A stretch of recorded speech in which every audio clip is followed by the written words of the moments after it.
Good afternoon, everyone, and welcome back to another Supercoach Insider podcast. My name is Swiz, here to talk all things my team for round 9. As always, thank you for supporting this show. Continue to check us out on all our social media platforms, Supercoach Insider 100, Swiz26 for the Twitter, and then we've got Spotify, SoundCloud, YouTube, TikTok, to follow all our shows and all our content. Make sure you subscribe to Supercoach Insider there on YouTube or the Twitter for the notifications of what is going on. As always, thank you to our sponsor, Splash Vodka, for all their ongoing support of this podcast.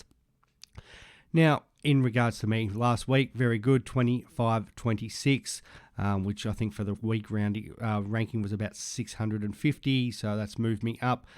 Overall ranking now 1,009, so just peppering that top 1,000, which is great inside the top 1%.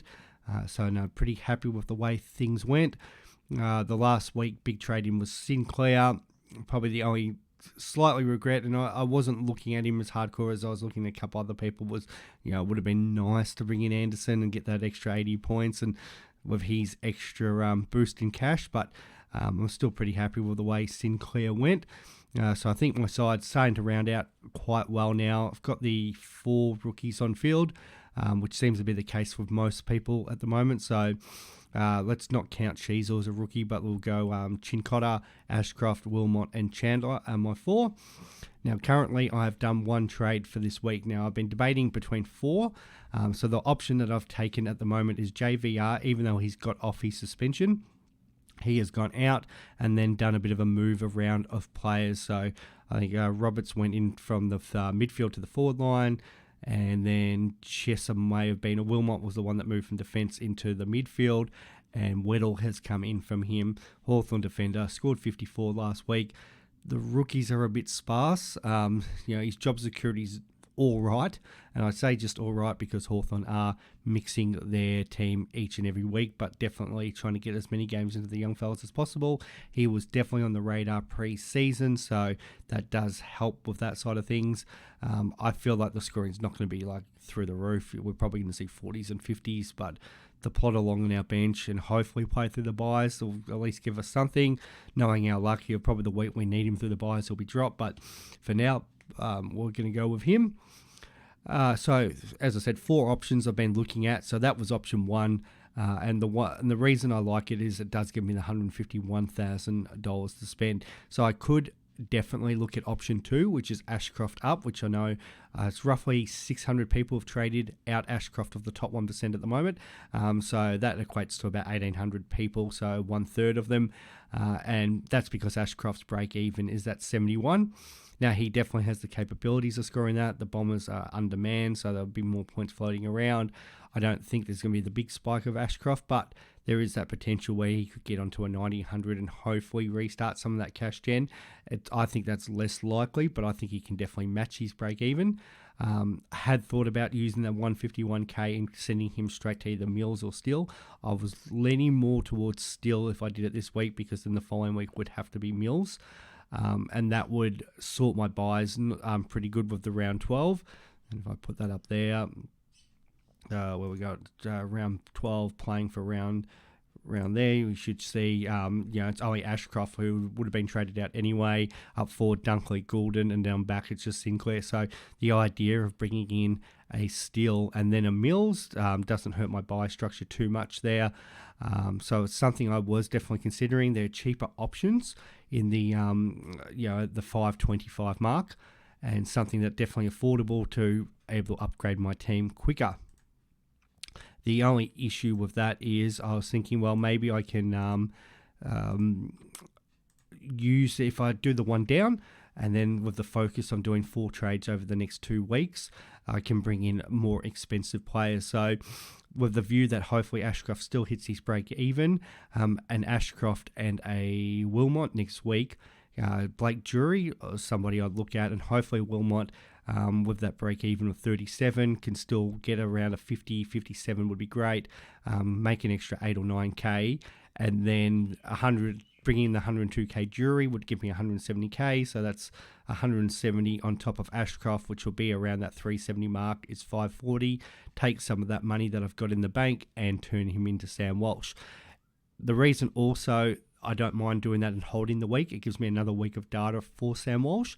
Now, at the moment, tracking at 39% forward status, it looks like he's most likely to get it, but in case something dramatically changed this week, like you can always get injured, but yeah, if he was for whatever reason, somebody else went down, let's just say Patrick Cripps, touch wood, it doesn't happen to him, and Walsh all of a sudden played a lot more midfield, that could change my thinking. So that is a little bit of the thought there, and why I kind of want option A, because it does give me flexibility going and thinking about next week. And if it is a case where he Walsh does look like picking up forward status, that's an easy trade for me next week to kind of prepare for that situation as we hit the buys, but more importantly hit the next dual position.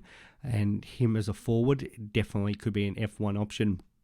The issue that does leave me there is Sam Walsh is around 15 buy option. And if you can see there with Taranto, Zeeble, Rosie already missing, and then that midfield, Bont, Green, Canelio, who's in my forward midfields at the moment, Hopper, and then Sheasel as well. It does leave me a little bit wide on bringing on Walsh, but the thought would be moving Zeeble down back. And that creates only 2 players missing out of my back line.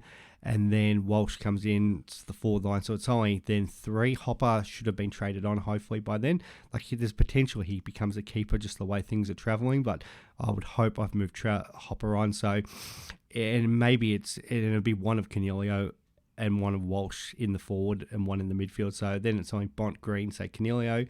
Up in the forward line, Taranto, Rosie, Walsh, and then the 2 defenders. So that's probably the max I'd want for round 8. I'm already missing, obviously, English there. So on field, currently there's the 3 players in the forward line, but then you'd hope that Chandler's going to be upgraded to someone else anyway, but that doesn't change anything. So you've got those 3. You'd have 4 in the midfield. You'd have the ruckman, so that's giving us 8, and the 4 defenders 12. So the hard thing is then I've got to try to then find another 6 players. As I said, Hopper would be the most likely one, which would give me 13. And then it's just sort of hoping through this bench situation, and maybe a couple of the other rookies that I'm looking at bringing in. Between, say, Mitchell, Simpson, Johnson, Weddle, and then a couple other ones, I should able to scrape together to 18. It's not the most ideal situation, but at the same time, I feel like I really want Walsh, especially if he's picking up that forward status. And the hard thing is, if you don't pick him up when he initially gets it, which will be, coming into the buys at round 12, when are you going to bring him in? And is it going to be too hard to bring him in without maybe side swapping? So that is a little bit of the thought there. The other thing with doing this will be try to move on Chandler the following week. All things considered, hopefully he scores another good score at the MCG. He's been averaging, I think, 90 at the G it is this season. So if you look at his scores, with the games and I don't know if it's just because of the open spaces, he's kicked 3 goals 3 times at the G in his 4 games, so maybe it's something also to do with their opponents there. But so far this year he's scored 93, 90, 85 and 104 games at the MCG, where his games away from the G it's 57, 56, 59 and 71. So definitely his stats improve, but yeah, his impact on the scoreboard. So playing the Hawks, hopefully, he can get that boost on that break even at 42, which gives him another week that I can keep him. Hopefully, gets up to, best case scenario would be about 380k, 390k. What's he there? 358. So that's only a 30k jump, which is definitely manageable. If he could get up to 400, that would be brilliant. And then potentially to change him into a Tom Stewart in defence. So that would give me another one of those premiums I'm talking about. So where I was saying before, I'm trying to scramble to get enough players for that round 15 buy. Chandler becoming a Stewart, it's a much of a muchness, but at least it's another premium there. So it's just a case of, I think if you don't want, the hard thing is if you're looking at other players to bring in, that might have that buy, that's where it does get really difficult. So I think, we've got to kind of limit at that. And it might even be a case where a side swap does happen too. It might be a Rosie or a Sheasel, depending on how they're going, come out just to give me that extra spot. going into that round 15. I think outside of that, most of my other buy structures. So that was two of the options I'm looking at. Options C and D was slightly different, and that was actually going early on Ashcroft and Chandler. Now, just talking about Chandler's games at the buy, I mean games at the G. He definitely is somebody who's been performing, and I expect him to continue that. So it's somebody I don't want to trade out. But the idea was to either by moving off Ashcroft and Chandler and bringing Weddle, I'd partner them with a round 13 player, which would be either Stewart or Anderson. And if we have a look at my round 13 buy situation there, you can see the only thing that changes is Simpson and Constable, and hopefully Constable's back around that time anyway, but it's not looking great because he's not even on the emergency list.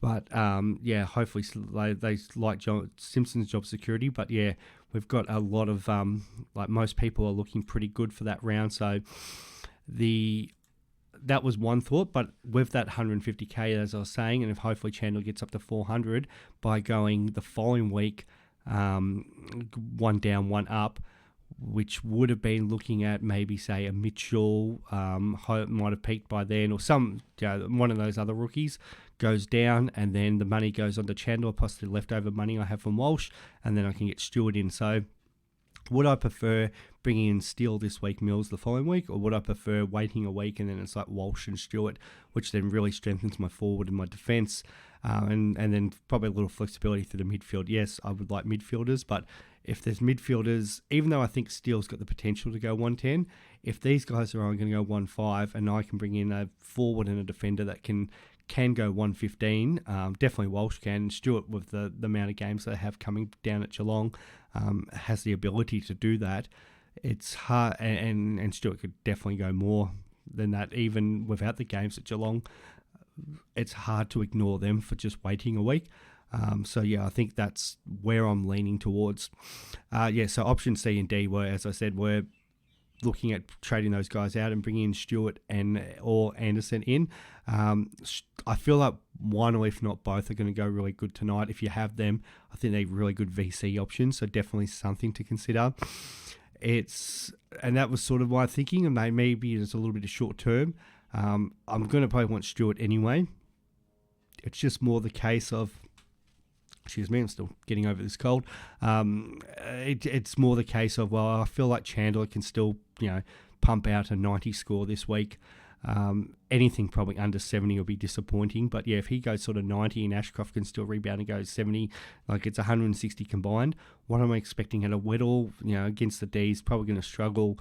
It's probably going to go, say, 40 to 50. So yeah, Stewart or Anderson can definitely score more than 110. But to make those two trades this week, it's probably only going to net me maybe 10 to 20 points. So I don't think I'm going to get hurt that much from the point of view. And it gives me, as I said, a lot more data, a lot more flexibility coming into the next couple of weeks, what I want to do with my side, compared to if I'd made those trades this week. I thought sort of hamstrung on what I want to do the following week. So if I move Chandler and Ashcroft this week, let's just say I bring in Stewart, which is probably the harder one, making my team go forward. That leaves me with, I think it's about 30k. So then what do I do with my team? That means I'm keeping JVR. So he probably goes down the jury, or even if it's Wilmot next week down the jury, that's 170k plus the 30. It gives me 200. Well, 440 on a JVR for, 247. So probably loses cash anyway. So yeah, it is probably 440. What can I do with that? Like, what player can I bring in at 440? Like, now I'm starting to scrounge, and you're starting to think Himmelbergs, and there's not a lot else that I would probably want in my team. So the Anderson one, a little bit of a different situation, because there's potential if he goes large this week, he can definitely hit 700k. But then what's the view with what you do with Anderson? Do you trade him like Grundy and go, okay, once Tukes come out, do you trade him back out? And as a kind of a premium cash cow, it could definitely work, because the guy's got the ability to go a couple massive weeks. And I know some people have been talking about the idea, Bond's going to hit 750. Do I trade him out, say trade him to a 550 guy in Neil, and then use that 200,000k to put on a rookie and get another premium? And I don't mind the idea of that, especially when people are trying to chase cash. So could you bring in an Anderson this week and do this similar? He hits over 700k, trade him out when he does, and then use that money to bring in, as I said, him down to Neil to 150 and then use that 150 elsewhere. It definitely is a strategy that could work. Obviously, you're using that extra trade. And then the issue is, what if Anderson's still scoring well? Well, you kind of want to keep him. And then if your team then has other issues when you want to trade him out, then it makes it hard to move somebody like that. So it can be a bit of a fine line. It definitely can be a play that can work. But then I feel like I'm really hamstrung on doing that. And then next week, I'm in that same situation. So as I said, I could bring Stewart this week, do that Ashcroft and Chandler move. And then next week it's just one trade to do Jury, so I can get the cash to do the same, or try to do the same move with Walsh the week after. So it's still going to be 5 trades, but I feel like my best chance of boosting cash is with Chandler. And I don't think Stewart's going to go up, unless Stewart goes massive tonight, 160 and goes up 20k, which will be similar to Chandler. I'm not actually losing anything by holding on outside of maybe a few points. So that's just all the sort of thoughts and the data that keeps going through my mind. Talking to a few other people, I know somebody I was talking to today who's ranked inside the top 20. Definitely they're looking at either an Anderson or a Merritt move, which I really like. Again, I think Anderson is a solid move. It really will help buy structure if Touk doesn't play. And I would prefer if the Suns had actually came out and given me more knowledge about that, or given us all more knowledge about that. He's still in a knee brace, but we don't know how many weeks he's going to be back. If they came out and said, Touk's going to miss another 6 to 8 weeks, I'd probably more likely to make that move, where there's still the potential he comes out back before the buys. Where Merritt, without Parrish this week and potentially next week, we know how Merritt comes home with a wet cell, and he also has a really favourable draw. So that is potential. If I don't want to go Walsh next week, I could bring in Zach Merritt. And this is what I was sort of talking about with cash and flexibility. So Walsh being at 615, Merritt I think 585. As I'm just trying to get that all up there in front of us. Where are we here? Zachy Merritt. Of course, I can't find it. 582. So there, with his break even of 132, there is potential for Merritt to drop. He's got some really good scores recently against Brisbane. So without Parrish, there's a big chance. He could get that 132. Like last year, he scored a 147 up there, 117 or 130. So he might not drop some cash. But if he looks all right, there is potential there that maybe I hold off on Walsh. Or hold off on Stewart, maybe just hold off on one of them, especially maybe it's Walsh. We're talking about that buy because Merritt is round 14. However, for a few people, round 14 is still a bit of a struggle, maybe not as bad as round 15 when it comes to buys. As you can see there in the defence, Dawson, the Hawks, either Day or Sicily and Dacos. But up forward, I don't really have the same issues. Midfield, it's Oliver and Laird, but I can definitely move one of those forwards into the midfield if I have to. So it could be a case where that money and that flexibility that I have, and this is why doing the one trade does open up doors for me. I could definitely look at sort of Merritt next week because we've talked about their draw with Richmond, West Coast North coming up, Freo. They've got that run home with West Coast North and the Giants, so it's something that does appeal. And then maybe it's a case of, well, it's a like for like to get in Walsh, or maybe it's Hopper or Sheasel, one of them that actually gets moved out to get that happening. So obviously very keen on him. But yeah, that's all the sort of thoughts and thinking that's been going through my head, and why I'm looking at just that one trade. It might cost me a few ranking points this week, but I think long term, definitely, hopefully, well, I shouldn't say definitely, but hopefully, sort of pays off and gives some options there. And that's what I was saying, a lot of people, some interesting moves. I think Atkins now has been traded in by nearly 600 people of the top 1%. So that's really interesting. I know I was a little bit more hotter on Atkins than what the other boys were. I just think he's got some nice scoring, but his job security is still my worry. Powell and Ainsworth are the two that are likely to come in. So I'm not against if the people want to do that, but there's obviously question marks, and that's why I thought maybe Weddle, just because of the fact of how Hawthorn are trying to play. He seems to be a bit more safer. of that. And then, maybe it's a couple other issues you've got with premiums. I know a few parish owners are trying to scramble what to do. It's a calf. Potentially it's only a 1 weeker, but we know these things can linger. So, some people might want to make the move there. And maybe that is the way you go, okay, I'm going to take the risk on Anderson. Hopefully Anderson goes maybe a 130, 140, which is very capable against West Coast. A lot of the midfielders have been scoring that against them throughout the year. Like, just go back and have a look at LDU. I think it was round 1, Sarong in round 3. You had your Claries and those sort of guys score just sort of 120, but it's still like the premium midfielder playing against West Coast. I think Dangerfield 118. They're all around that 120 mark. So that means Anderson's going to not just score 120, but make at least 50k on his price, and his break even will be around that 60 mark, hopefully even lower. And there's a premium guy that who could be scoring it might be the third highest averaging midfield. And you've picked him up maybe 100k cheaper than what other people might get forced into doing if he really spikes this week. So there is a bit of food for thought there with options and that. So that's where I'm at the moment. We'll just see how that pays off. In regards to VC and C, I think if you've got an Anderson or Stewart, definitely consider them for tonight. I'm going to play it really vanilla and go Oliver playing the Hawks and Bont playing the Blues. You've got a lot of options if you especially do have Madden or even a Ralston or something like that, because they are playing the Sunday game. The other last little thought, and this is talking about last night on the stream, and thank you to everybody who jumped on. I think we had 500 people throughout the 2-hour stream that I did with the Q&As.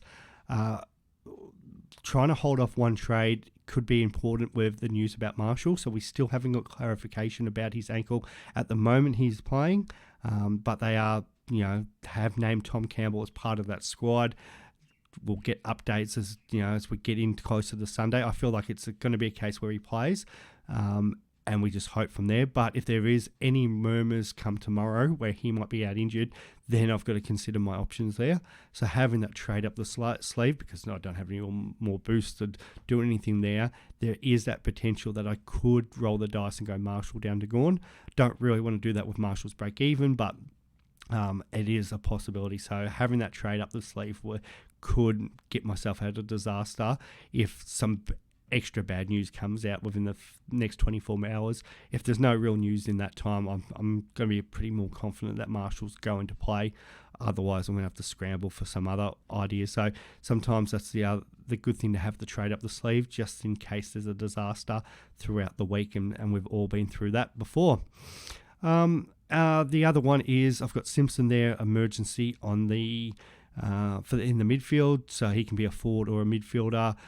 There's not a lot of options to loophole this week, but Johnson is one. He's playing tomorrow, so Simpson there, and if he scores anything over probably 55, Wilmot will go to the bench and Johnson will come on for him. So just another little thing to consider if you do have Simpson or even Nevitt in your side, that you can loophole them with a player who's not playing. Don't do it with Chesser, because there's still a chance tonight that he could be the sub, so we'll have to wait and see. And that game's about an hour after the Richmond game, so the Richmond game is 7:20, not the normal 7:50 slot, so be mindful there's 2 games tonight as well. So hopefully those little tidbits and thoughts and facts help everybody, and we will be back next week, and hopefully the ranking continues to grow. Enjoy, guys.